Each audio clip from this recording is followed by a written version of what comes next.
I liked Roddenberry's original plan for Geordi, but I'm glad Star Trek: The Next Generation changed LaForge's role. When Star Trek: The Next Generation first aired in 1987, it had the daunting task of stepping out of the shadow of the original series. Gene Roddenberry wanted his new 24th century crew to reflect diversity, optimism, and imagination. One of his most intriguing ideas involved Geordi LaForge.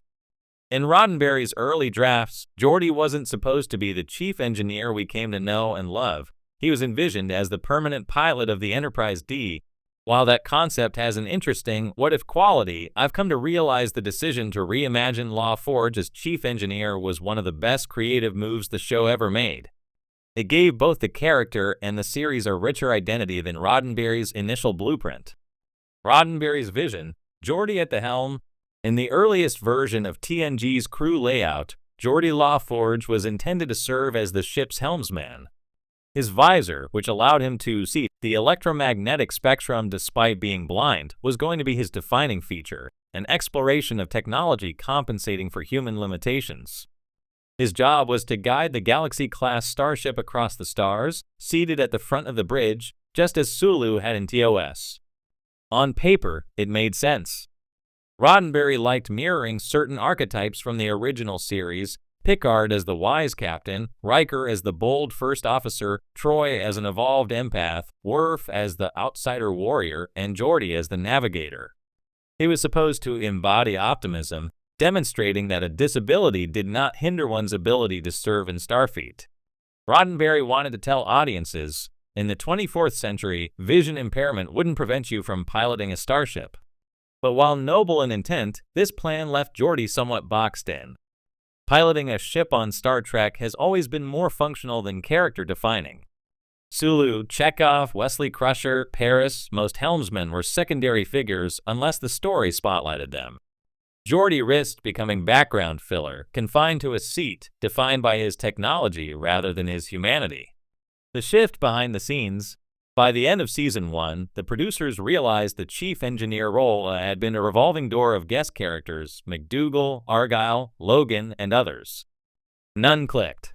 A ship as massive and complex as the Enterprise D needed a steady presence overseeing its engines and warp core.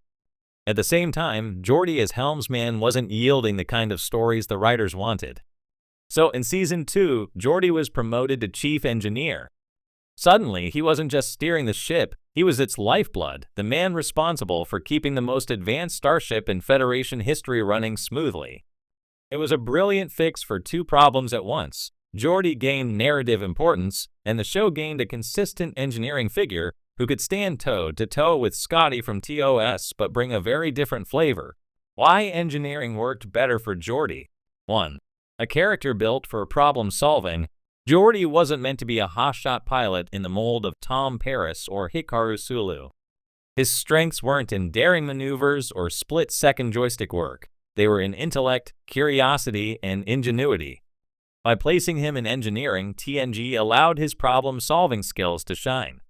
Episodes like Booby Trap and Galaxy's Child showed Geordi thinking his way through impossible scenarios, embodying the very best of Starfleet spirit.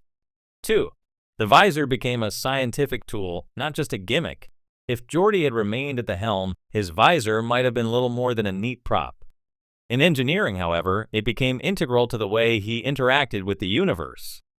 He wasn't just steering by sight, he was analyzing plasma flows, tracking minute fluctuations, and detecting dangers others couldn't perceive. His disability transformed into a superpower, not just a compensatory aid. 3. The human heart of technology.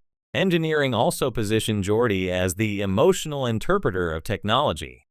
Unlike Data, who processed things in terms of cold logic, Geordi understood the Enterprise almost as if it were alive. He loved the ship, often referring to her in affectionate terms. He turned warp dynamics into poetry, giving the audience a sense that the Enterprise wasn't just a vessel, but a character in itself. 4. Chemistry with Data. Geordi's reassignment paved the way for one of TNG's greatest friendships. Had he stayed on the bridge, his interaction with Data would have been limited to routine bridge chatter. But as chief engineer, Geordi and Data became intellectual and emotional foils, Geordi providing humanity, Data exploring logic. Their camaraderie became the beating heart of the show, rivaling even Spock and Kirk in legacy. What we would have lost if he stayed at the helm. Looking back, it's almost startling to imagine a version of TNG where Geordi never moved into engineering. No defining episodes like Relics, where Geordi's admiration for Scotty cemented the passing of the torch between generations. No booby trap, where his problem-solving genius saved the Enterprise from annihilation.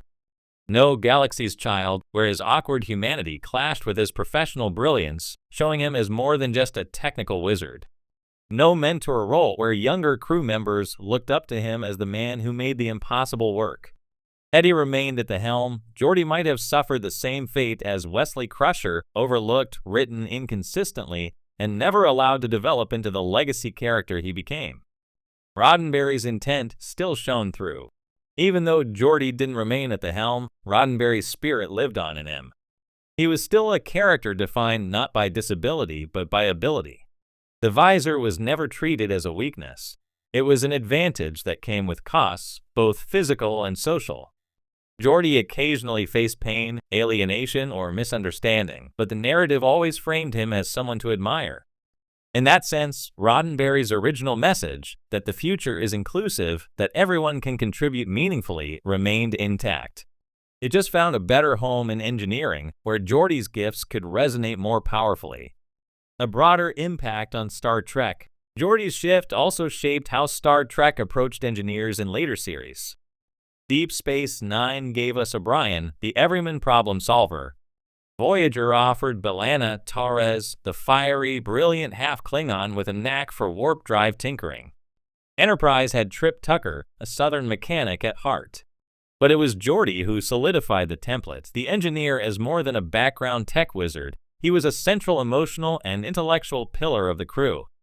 Had he stayed at the helm, engineers in later shows might have remained rotating tech guys, never ascending to true character status.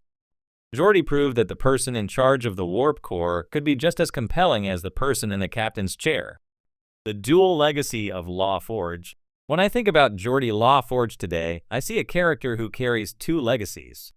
One is the legacy of what Roddenberry envisioned, a person with a disability fully integrated into the fabric of Starfleet, showing viewers that limitation doesn't mean exclusion. The other is the legacy of the creative pivot that turned him into the heart of TNG's engineering department, where he became one of the most recognizable and beloved characters of the franchise. That duality makes Geordi unique. Unlike some characters who either stuck rigidly to the original concept or drifted away from it completely, LaForge balanced both. He embodied Roddenberry's ideals, while also evolving into something better suited for storytelling. Conclusion: the right change at the right time. John Roddenberry's first idea for Geordi LaForge was Admir,